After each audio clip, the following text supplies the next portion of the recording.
అంతేకాదు, ఆయన బండ ఎందుకయ్యాడు తెలుసా? బండ మీద కట్టిన ఇల్లు కూల్చబడదు. స్తోత్రం చెప్పండి. ఆయన నీ జీవితానికి ఎందుకు బండగా ఉన్నాడో చెప్పనా? ఆయన మీద నీ జీవితం కట్టుకుంటే, ఆ బండ మీద నీ జీవితం కట్టుకుంటే, క్రీస్తు అనే బండ మీద నీ జీవితం కట్టుకుంటే, వాన కురిసినా, వరద వచ్చినా, గాలి విసిరి నీ ఇంటి మీద కొట్టినా, నీ పునాది క్రీస్తు అనే బండ మీద కట్టబడింది కనుక ఏది నిన్ను కదల్చలేదు. ఈ లోకంలో మన జీవితాల మీదకి వాన వస్తుంది. 3 రకాల శోధనలు వస్తాయి. మొట్టమొదటిది ఏంటి? యేసే చెప్పాడు కదండి, మత్తయి సువార్త 7వ అధ్యాయం 24-25 వచనాల్లో చదవండి ఆ మాటలు ఒకసారి. మత్తయి సువార్త 7వ అధ్యాయము 24-25 వచనాలు. కాబట్టి ఈ నా మాటలు విని వాటి చొప్పున చేయు ప్రతివాడును బండ మీద తన ఇల్లు కట్టుకొనిన, అదిగో చూడండి, బండ మీద తన ఇల్లు కట్టుకొనిన బుద్ధిమంతుని పోలి ఉండును. బండ మీద తన ఇల్లు కట్టుకొనిన బుద్ధిమంతుని పోలి ఉండును. వాన కురిసెను. అదిగో ఆ ఇంటి మీదకి ఏమొచ్చిందండి? వాన కురిసెను. అందరనండి, వాన కురిసెను. వరదలు వచ్చెను. రెండోది, వరదలు వచ్చెను. గాలి విసిరి ఆ ఇంటి మీద కొట్టెను. కానీ దాని పునాది బండ మీద వేయబడింది కనుక, దాని కట్టడం, దాని పునాది బండ మీద కనుక అది పడలేదు, కదల్చబడలేదు. స్తోత్రం చెప్పండి. హల్లెలూయా. ఆయన మన జీవితానికి ఎందుకు ఆశ్రయదుర్గముగా ఉన్నాడు? ఆయన మన జీవితానికి ఎందుకు బండగా ఉన్నాడు? ఆ బండ మీద మన జీవితాలను కట్టుకోవాలి. క్రీస్తు అనే బండ మీద మన జీవితాలు కట్టుకోవాలి. ఆ బండ మీద కట్టబడిన ఇంటి మీదకి 3 రకాల శోధనలు వచ్చినాయి. 1, వాన కురిసింది అనండి. 2, వరదలు వచ్చాను. 3, గాలి విసిరి.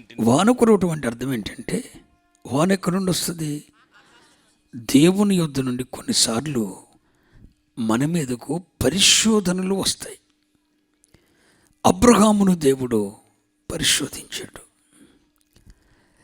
యోసేపును గురించి ఒక వాక్యం రాయబడింది 105వ కీర్తనలో. దేవుడు అతనితో చెప్పినది నెరవేర్చు వరకు యెహోవా వాక్కు అతనిని పరిశోధిస్తున్నాను. దేవుడు అంత తేలిగ్గా ఎవ్వడికి ఊరకని ఆశీర్వాదాలు కట్టబెట్టాడు. ఆయన ఎవరికైనా ఏదైనా ఇవ్వాలి, ఆశీర్వాదాలు కట్టబెట్టాలి అని అనుకుంటే మొదట ఆయన ఏం చేస్తాడు?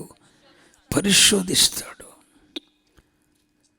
ఈ వరద, క్షమించండి, వాన అనేది పైనుండి వస్తుంది.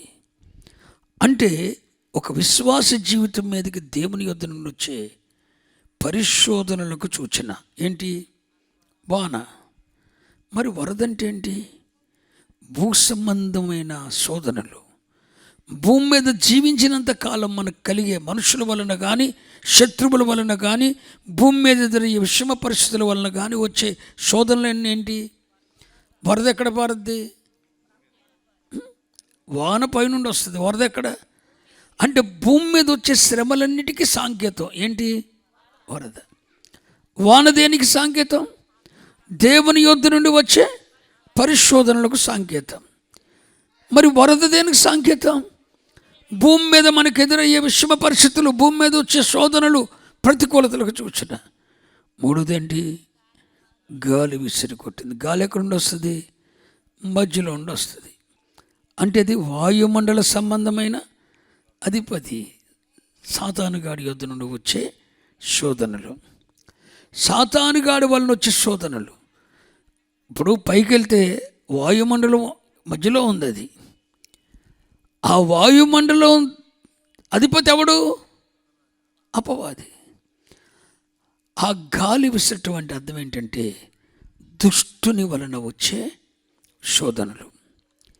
ప్రతి విశ్వాస జీవితంలో దేవుని వలన పరిశోధనలు వస్తాయి. మనుషుల వలన శోధనలు వస్తాయి, భూ సంబంధమైన శోధనలు వస్తాయి. నెక్స్ట్ అపవాది వలన శోధనలు వస్తాయి. ఎన్ని శోధనలు ఎదురైనా, మువ్విధాల శోధనలు ఎదురైనా ఈ బండ మీద కట్టబడిన ఇంటిని కదల్చలేకపోయాయి. నీ దేవుడు నీకు బండగా ఎందుకున్నాడు తెలుసా? ఆయన మీద నీ జీవితం కట్టుకుంటే, ఆయన మీద నీ జీవితాన్ని కట్టుకుంటావని, ఆయన మీద నీ జీవితాన్ని కట్టుకుంటే దేవుని యొద్ద నుండి వచ్చే పరిశోధన అయినా, భూమి మీద వచ్చే శోధనలైనా, సాతాను వలన వచ్చే శోధనలైనా నీ జీవితాన్ని కదపలేకుండా చేయటానికి నీ ఇంటిని ఆయన మీద కట్టుకుంటావని చెప్పేసి ఆయన నీకు బండగా మారాడు.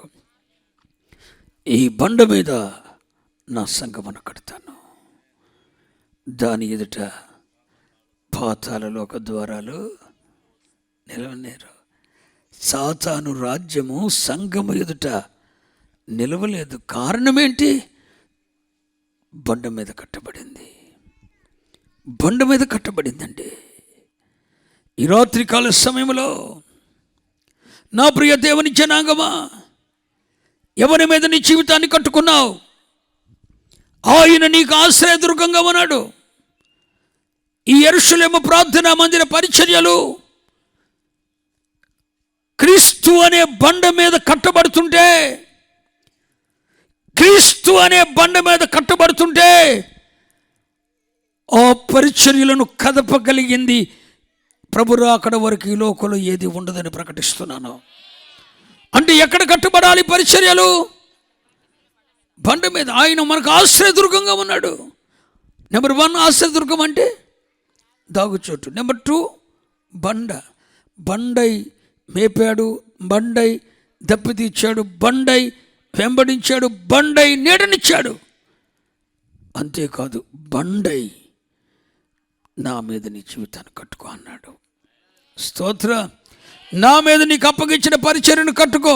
నీ ఆత్మీయ జీవితమైనా, కుటుంబ జీవితమైనా, పరిచర్య అయినా కట్టబడాల్సింది ఎక్కడా? బండ మీద. ఆ బండ మీద కడితే ఏది నిన్ను కదల్చలేవో, ఏ శ్రమలు నిన్ను కదపలేవో. సాతాను వలన వచ్చే శోధనలైనా, దేవుని వలన వచ్చే పరిశోధనలైనా, మనుషుల వలన వచ్చే శోధనలైనా వెంట్రుక వాసి కూడా నిన్ను కదపలేవు. అలాంటి పరిచర్యలనుగా దేవుడి పరిచయం నిలబెడతాడు. క్రీస్తు అనే బండ మీద కట్టబడాలని కోరుకుంటున్నాను. బండ అయ్యాడు మీ జీవితాలకి. దైవజనుడా, మర్చిపోవద్దు, నీ వాగ్దానం ఇదే. నీ దేవుడు నీకు ఆశ్రయదుర్గముగా ఉన్నాడు. ఈ పరిచర్యల కొరకు, ఈ మొదటి వార్షికోత్సవ ఆరాధన జరిగించుకుంటున్న ఈ పరిచర్యల కొరకు, అంతేకాదు ఆ పరిచర్యల సందర్భంగా పిలువబడిన నీకు నీకు నీకు నీకు ప్రభు ఈరోజు ఇస్తున్న వాగ్దాన సందేశం, నీ దేవుడు నీకు ఆశ్రయదుర్గంగా ఉన్నాడు. నిన్నెవడో కదపలేడు. ఆ బండ మీద కట్టబడుతున్నావు. అందుకే దైవజనుడు ఇస్తున్న పాటలన్నా చాలా ఇష్టం. ఆయన రాసిన పాటల్లో ఒక పల్లవి ఉంటుందండి. నీ మీదేనా జీవితము అమర్చుకొని, నీ మీదేనా జీవితము అమర్చుచున్నావు. చాలు. కొంతమంది జీవితాలు సిద్ధాంతాల మీద అమర్చుకుంటారు, కొంతమంది జీవితాలు ఐశ్వర్యం మీద అమర్చుకుంటారు, మరికొంతమంది జీవితాలు మనుషుల మీద అమర్చుకుంటారు. కూలిపోతాయి, కూలిపోతాయి, కూలిపోతాయి. ఎవని జీవితం అయితే దేవుని మీద అమర్చుకుంటారో, ఏ పరిచర్య అయితే దేవుని మీద అమర్చబడి కట్టబడుతుందో, వాన కురిసిన వరద వచ్చిన, వాన కురిసిన వరద వచ్చిన, గాలి విసిరి కొట్టిన పరిచర్యలను పడద్రోయలేవు. ఆ కుటుంబాన్ని కోల్చలేవు, ఆ వ్యక్తిని కదపలేవు. మన దేవుడు మనకు ఆశ్రయదుర్గముగా ఉన్నాడు. మన దేవుడు మనకు ఆశ్రయదుర్గముగా ఉన్నాడు. మన దేవుడు మనకు ఆశ్రయదుర్గంగా ఉన్నాడు. దేవుడి మాటలను మన కొరకు ఆశ్రదించును.